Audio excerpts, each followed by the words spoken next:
A kid who was crippled, a boy who struggled, and a rookie who was hated by the fans. Despite all this, he became one of the most clutch players the NBA has ever seen. He loved the big moments. He loved the big games. He was a higher percentage shooter with the game on the line than he was actually probably during the middle of the game. He became Reggie Miller. But how good was he actually? Why was he hated by the fans? What made him special?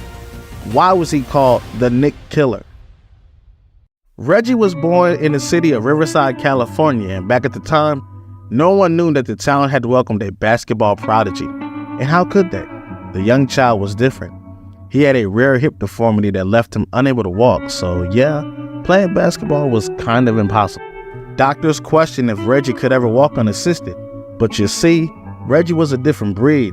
He was not an ordinary child, and he faced the tough times with courage. Early on, little Reggie was confined to his home as he tearfully saw his siblings play in the courtyard. But soon the tides turned. The braces came off when he was 5, and Miller made up for lost time by trying to keep up with his athletic sibling. Amongst them, which was his older sister, Cheryl Miller, one of the greatest women basketball players of all time, and his brother, who became a professional MLB player. I don't want to say that Reggie grew up with a chip on his shoulder, but I can understand why he did. Well, I wasn't very good growing up, so it took a lot of hard work for me. And, it's always good to see the final payoff to eventually make it to the NBA. So I wasn't blessed with the best talent early on, and I'm glad of that because I think I might have been settled in early on in my career or when I was younger. So, not being that good early and having to work harder every day probably gave me a better appreciation for the game. It was Reggie's burning desire that kept him going. Sports and athletics were in the blood, but coupled with his intense training, Reggie was getting ready to beat all the odds. For instance, he practiced his three-point shot 500 times a day. Now that's stuff that you only see in the movie. He developed his shooting style as he arced his shot over his sister Cheryl's constant shot blocking. If you got a whack shot and you working that whack shot, and it's going in. It's going in. And you putting in that work, that so many coaches, when Reggie was coming, wanted to change his shot. Because when he shot the ball, he shot with it would come out, it would flick out. Yeah. And when he played one-on-one against her, they only stopped once. Can you guess when? When he blocked one of her shots. And when Cheryl's friends from high school came in, Reggie competed against them too. The kid was determined. And after all, he had to impress the baddies, right? Nah, I'm just kidding. All this had a positive impact on Miller, but life wasn't easy for him. Because he was skinny and frail, it weakened his college selection, and consequently, he was never picked by any top colleges, including USC, where his sister was leading the team and achieving greatness with every passing day. However, as it turned out, the top picks by UCLA had gone elsewhere, which created an opportunity for young Reggie. So they offered him a scholarship. And oh boy, little did they know UCLA had just brought in their trump card, if you will. In college, Miller ranked 4th in the nation in scoring as a junior, averaging 25 points per game. And as a senior, he averaged 23 points per game. Apart from this, he still holds the UCLA single-season records for most league points, highest league scoring average, and most free throws.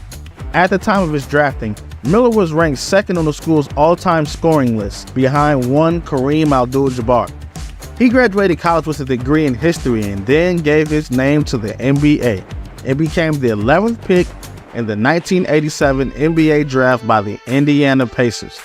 But it couldn't be any less dramatic. When Miller's name was announced at Market Square Arena, Pacers fans, well, at least the loudest ones, made it clear their disgust when they booed Miller. They were not ready to welcome him. They hated him. They wanted Steve Alford, their hometown guy, the guy who had helped Indiana University win a national championship. I'm sure I would have booed Miller back then too, maybe. But just imagine if then Pacers coach Donnie Walsh had given in to the public pressure. Where would the Pacers be right now? Their history would look entirely different. Anywho, Reggie being Reggie was up for the challenge. Once in the NBA, he didn't waste any time logging himself into the record book. He broke an 8-year mark set by Larry Bird when he hit 61 three-pointers in the 1987 season, more than any other rookie in NBA history. Miller averaged 10 points per game during his rookie campaign, shooting 48% from the field and 35% from three-point range. Although he only started one game and backed up veteran John Long, he was the only Pacer to play in all 82 games. In his second season, Miller's scoring average rose to 16 points per game, and he led the Pacers with 93 steals. But it wasn't until the 1989-90 season that his career truly took off. His scoring average soared to a career-high 24 points per game, 8th best in the NBA.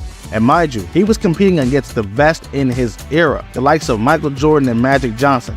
And as time passed by, Miller became to the Pacers what Jordan was to the Bulls and Bird was to the Celtics.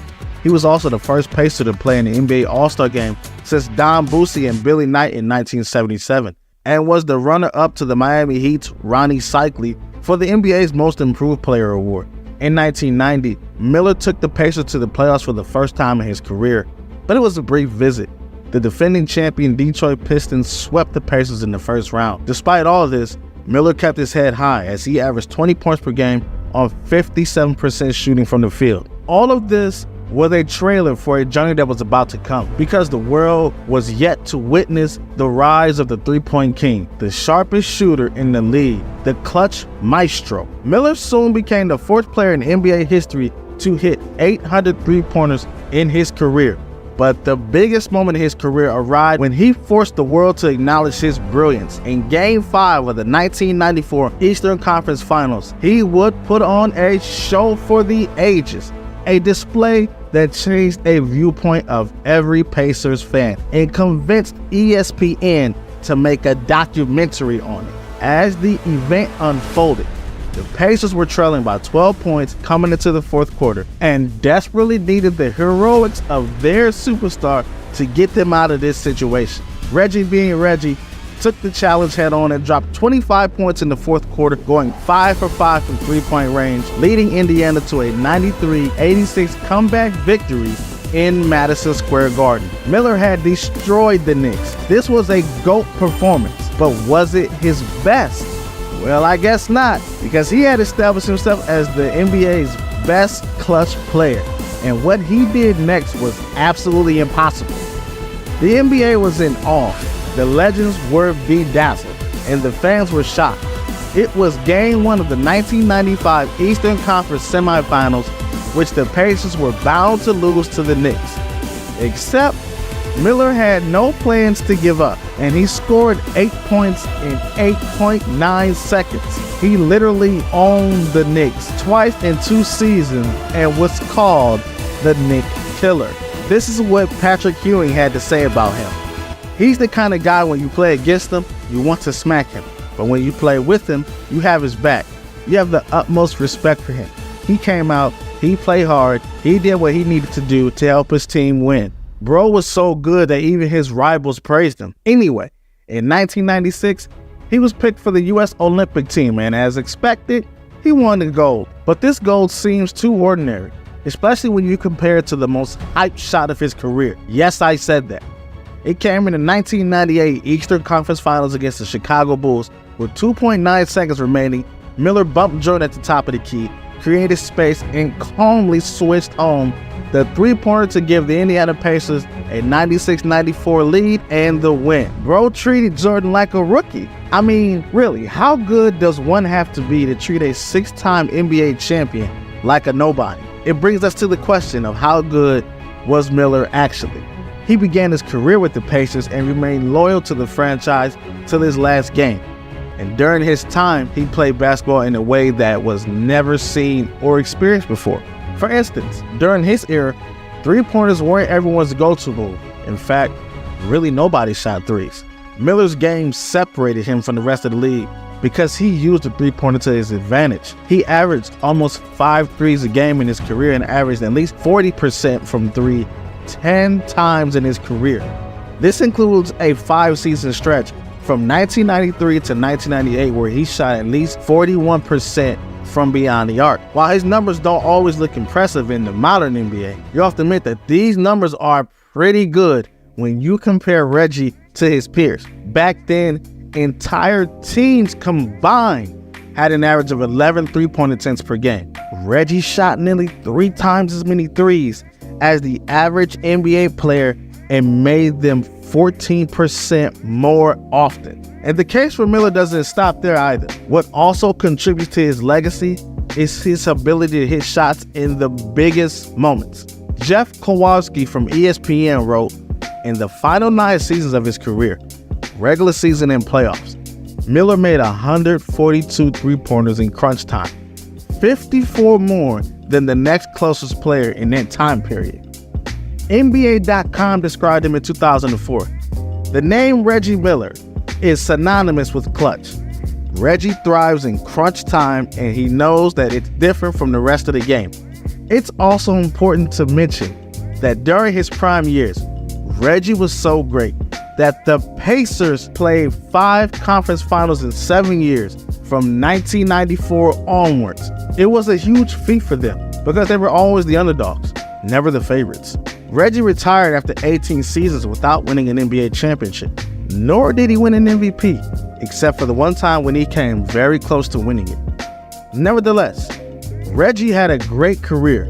He was the first Pacer to start an All-Star game, retired as a three-point leader with 2,560 three-pointers, won an Olympic gold, got inducted into the Naismith Memorial Basketball Hall of Fame in 2012, and was named to the NBA's 75th anniversary team. As a fun fact, Steph Curry is often compared to Reggie, which is justified, but statistically speaking, Steph is on another level.